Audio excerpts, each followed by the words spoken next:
சென்னை சேப்பாக்கத்தில் இருக்கக்கூடிய கலைவாணர் அரங்கத்தில் சட்டமன்ற உறுப்பினர்களுக்கான 2 நாள் புத்தாக்க பயிற்சி நடைபெற்ற நிலையில் அது இன்றையோடு நிறைவு பெறுகிறது. இந்த நிலையில் அந்த கலைவாணர் அரங்கத்திற்கு முதலமைச்சர் விஜய் தற்போது வருகை தந்திருக்கிறார். அவர் வரக்கூடிய காட்சிகளை தான் நாம் தற்போது பார்த்துட்டு இருக்கோம். கூடுதல் விவரங்களை செய்தியாளர் சதீஷ் முருகன் வழங்க நாம் கேட்கலாம். சதீஷ் முருகன், வணக்கம். இந்த 2 நாள் புத்தாக்க பயிற்சி தொடர்பான விவரங்களும் தற்போது முதலமைச்சர் வருகை தந்திருக்கிறார். அது குறித்த விவரங்களையும் நீங்க பதிவு பண்ணலாம்.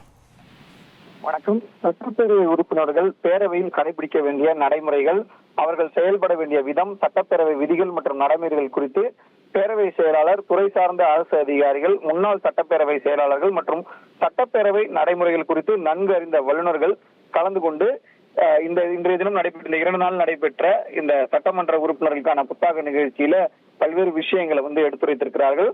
குறிப்பாக சொல்ல வேண்டும் என்றால், இந்த நடந்து முடிந்த இந்த சட்டமன்ற தேர்தலை பொறுத்தவரையில 146 பேர் புதிய முதல் முறையாக சட்டமன்ற உறுப்பினர்களாக இருக்கிறார்கள். எனவே அவர்களுக்கும் அது சேர்ந்து மற்ற பிற கட்சியை சேர்ந்த சட்டமன்ற உறுப்பினர்களுக்குமான இந்த புத்தாக்க நிகழ்ச்சி என்பது 2 நாள் நடத்தப்படும் என அறிவிக்கப்பட்ட நிலையில இன்று இறுதி நாள். நேற்றைய தினம் காலை 10 மணிக்கு தொடங்கி மாலை 5:30 மணி வரை நடைபெற்றது. அதே போல 2ஆம் நாள் இன்றும் காலை 10 மணிக்கு தொடங்கி 5:30 மணி வரை நடைபெற்று நிறைவு பெற இருக்கிறது. நேற்றும் முதலமைச்சர் கலந்து கொண்ட நிலையில் இன்றைய தினமும் முதலமைச்சர் ஜோசப் விஜய் இந்த நிறைவு நிகழ்ச்சியில கலந்து கொள்வதற்காக கலைவாணர் அரங்கம் வந்திருக்கிறார்.